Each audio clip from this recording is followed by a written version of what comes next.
क्या आप जानते हैं कि आपके अंतिम संस्कार के बाद आमतौर पर क्या होता है या क्या होगा? कुछ ही घंटों में रोने की आवाजें पूरी तरह से बंद हो जाएंगी। रिश्तेदारों के लिए खाना बनवाने और मंगवाने में जुट जाएगा पूरा परिवार। कुछ पुरुष सोने से पहले चाय की दुकान पर टहलने निकल जाएंगे। कोई रिश्तेदार आपके बेटे या बेटी से फोन पर बात करेगा कि इमरजेंसी की वजह से वो व्यक्तिगत रूप से नहीं आ पा रहा है।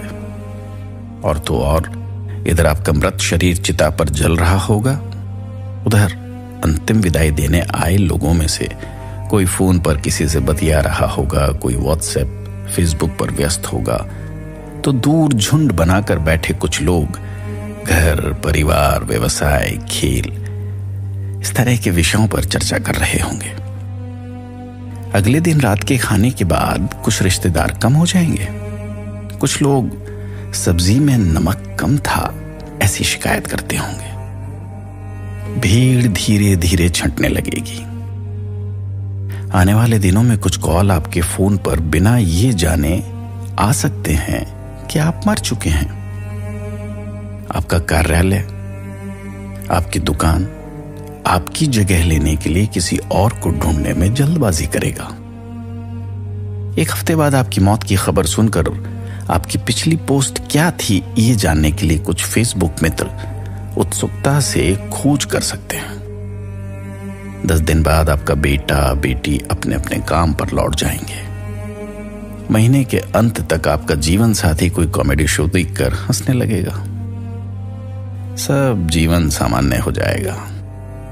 आपको इस दुनिया में आश्चर्यजनक गति से भुला दिया जाएगा।